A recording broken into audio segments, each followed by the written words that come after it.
How can people still say that Meghan Markle is a success story? Why does Meghan Markle not know that she's not a success story? I mean, who's going to tell her? And who's going to tell Michelle Obama she's not attractive?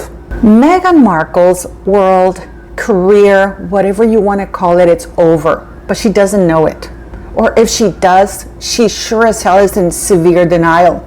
Because, oh my God, how this woman started and how it's ended, it's insane. It has been a ride for her.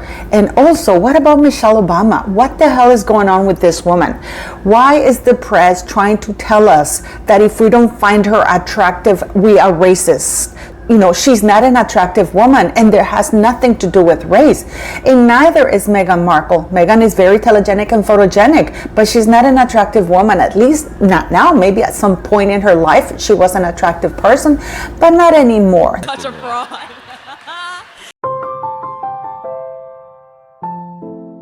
Thank you for coming to my channel. My name is Paula M. Please don't forget to click like, share, and subscribe. This is your channel, and this is your way of telling YouTube that you like my videos and that you want them to show you more. Also, I want to say thank you for the super chats and the PayPal donations. You guys are amazing. Thank you for that. Everything here goes to the shelter.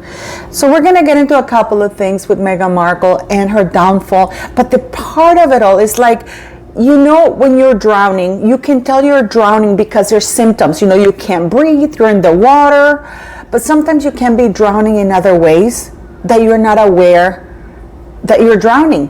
Everything around her is telling her that she's done, that her life as a royal, her life as a celebrity, her life as everything is done.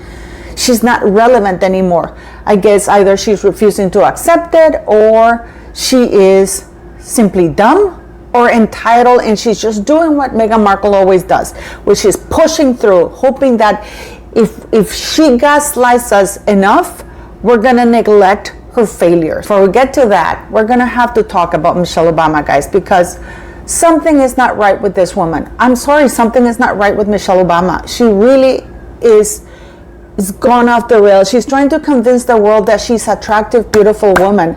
I guess that the inside, like she portrayed all her life, is not as important as the outside, because now she's in her beauty era.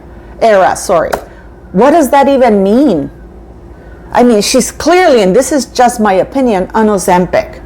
Clearly, this woman has the Ozempic head, you know, which is the light bulb, you know, because it's not even the reverted triangle, it's the light bulb. And it's something that's really terrible. But now she's putting all these cringe videos. And I'm like, what? Why is she doing that? Does she have an inferior complex? Because that's the only thing that I can think of. Because why would she be putting herself through that? Shouldn't she be prioritizing not the way she looks, but her smarts, her books, her values, her morals, her family? Why is she using the media and the entire world to say that she's beautiful, that she's gorgeous? She's not. She has never been an attractive person. And this is not me shading her physical looks or anything like that, but certain things are facts. Angelina Jolie is gorgeous. Michelle Obama is not. We have, you know, we know what looks pretty and what doesn't, at least in the common sense, in the general sense, you know. Not everybody's beautiful or gorgeous, and it's okay. It's okay. I'm no Angelina Jolie by any stretch of the imagination, no Jennifer Lopez or anything like that. I know my limits, my limitations. I'm not going to put myself out there and use the media and say, oh my God, you look drop dead gorgeous. Paula, you're gorgeous. You're the most beautiful woman. Being black is being beautiful. No, it's not. Beauty is colorblind. And I think that there's part of Michelle Obama that resents the fact that she's not beautiful. But that's okay. I mean, she tries to blame straight hair or the fact that she doesn't like her afro on white women while getting nose operations, because she had her nose operated. She's had quite a few tweaks to look whiter or erase her black heritage. Why can't she be proud of her heritage? Why can't she promote her heritage as being beautiful and black? Let that afro flow. Instead, she goes on talk shows saying, if you don't like me, because I'm black, and because, you know, black is beautiful, and if you don't think I'm beautiful, then you're a racist.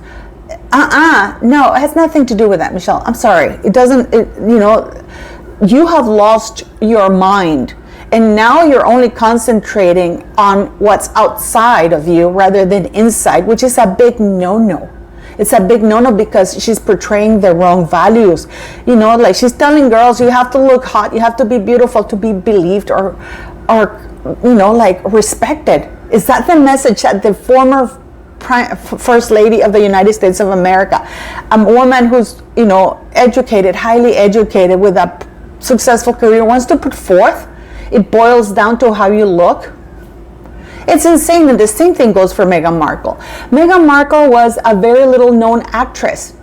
And I mean, I use the word actress very generously here, because she's always ridden the coattails of men. She had her father from a very young age. When he did that Nickelodeon commercial, it was through his contacts that Nickelodeon little show was put on, and shown in Nickelodeon only. She grew up surrounded by stars, but was never a star herself. So it's like that kind of life is within reach, but not really there. She always knows to spot men who are going through something in their lives that make them vulnerable to whatever it is that she's doing. She does study their praise. The problem that Meghan Markle has is that once she gets them, you would think, okay, I managed to bag Trevor Engelson, who was a semi-successful producer surrounded by stars like Robin Williams. I mean, Robin Williams, what's her name? The one who's married to Ben Affleck, Jennifer Garner, all of them. They were doing movies. He did pretty decent movies, but of course, he could never get Meghan Markle really juicy parts, because even when he got her juicy parts or a part, she was so bad that she wasn't asked to come back. And what I think it's happened is that nobody has been able or has been strong enough to tell this woman, you are not talented enough, you're not smart enough. For some reason, she's always found people who are weak and have never said no to this woman, which is, I gotta tell you, it's a talent on its own. Hey, you gotta give it to her.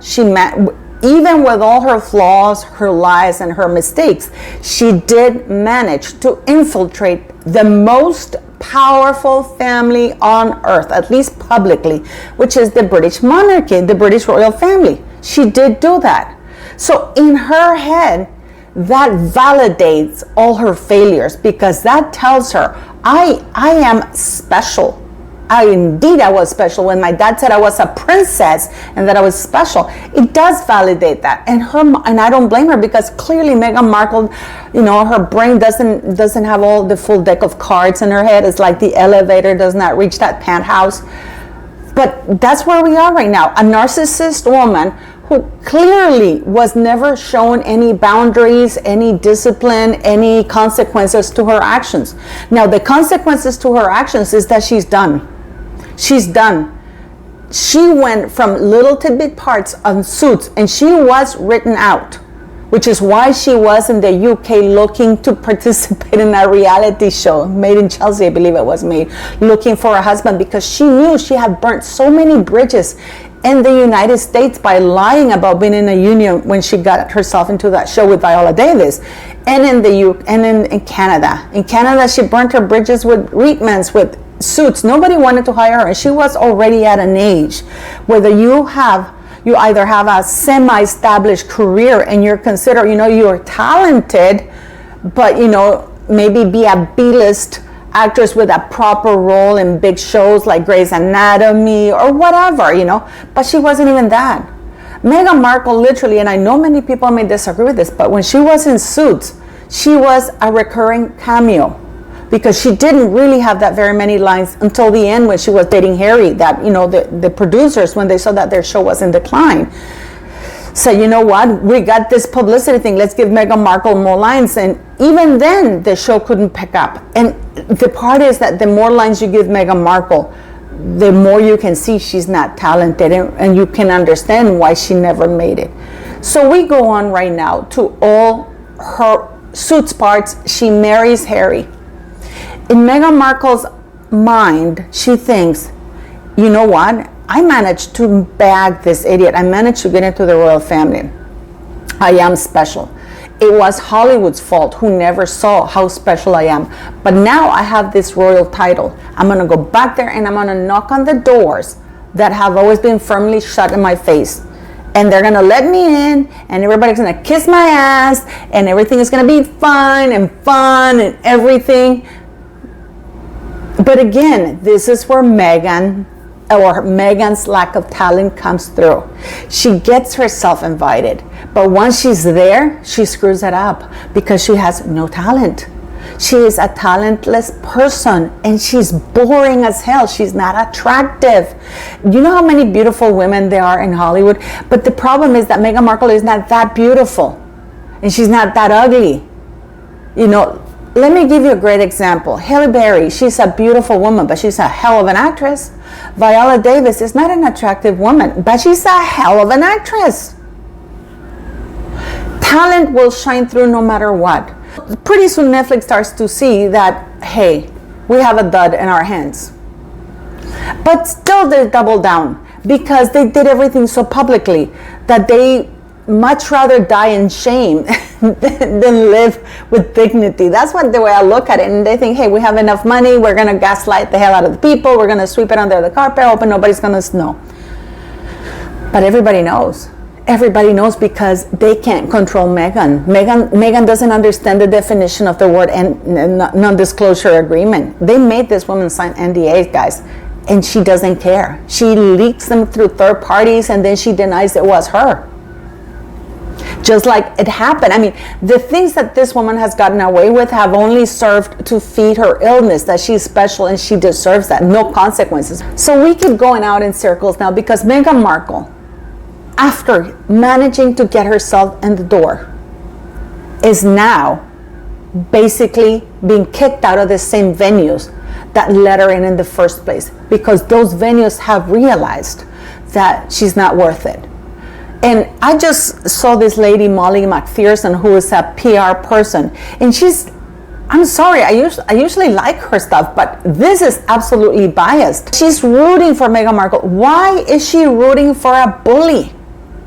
Why? And I mean, that's my belief, but I mean, Meghan Markle has been proven. There's too many people accusing this woman of bullying for it not to be factual. There's got to be some truth. This is not the UK who doesn't understand her. This is the United States of America. We have Bill Simmons calling them effing grifters. So why is Molly McPherson rooting for a very most likely untalented bully who's a known liar? It really baffles my mind. I mean, please let me know what you think, because to me it's insane. But the fact that Meghan gets people like this lady Molly, it's kind of worrisome that even now, people who had some sort of gravitas are still going to bat for Meghan, thinking that it was the writer's fault for putting that in. Why? What do you mean? So we are not allowed to see the real narrative of who Meghan Markle is? And I'm pretty sure that the writer was being generous and didn't really want to write the nasty things that Meghan said and did, because apparently there were quite a few. The fact that Meghan is now grasping for cameos in a B-list rated movie, it tells you everything there is. The fact that you see these unhinged posts that she makes on her Instagram account, it tells you of her mental acuity. It tells you that this woman is clearly delusional, and partly her delusion is fed by people around her, the royal family who still have her on the royal website. The fact that they allow her to use the monarchy's title, because none of the titles belong to Meghan or any of the royals, guys. All of the royal titles belong to the monarchy. So what's going to happen now? How can she not know that even with the royal title, she's tainted that royal title? She's tainted, and that royal title is over and done with. How can she not know that she's done and over with? That she's that desperate, that she's actually promoting Balenciaga, a completely toxic brand, associated with the most negative things, while her pretending to be a caring mother. Why isn't anybody telling Meghan that you're done? Because where is this woman going to go at 44 with a royal title, with a string of absolute disasters? All of her business have failed. How can she not know she's done? Please let me know what you think, and don't forget to click like, share, and subscribe, beautiful people.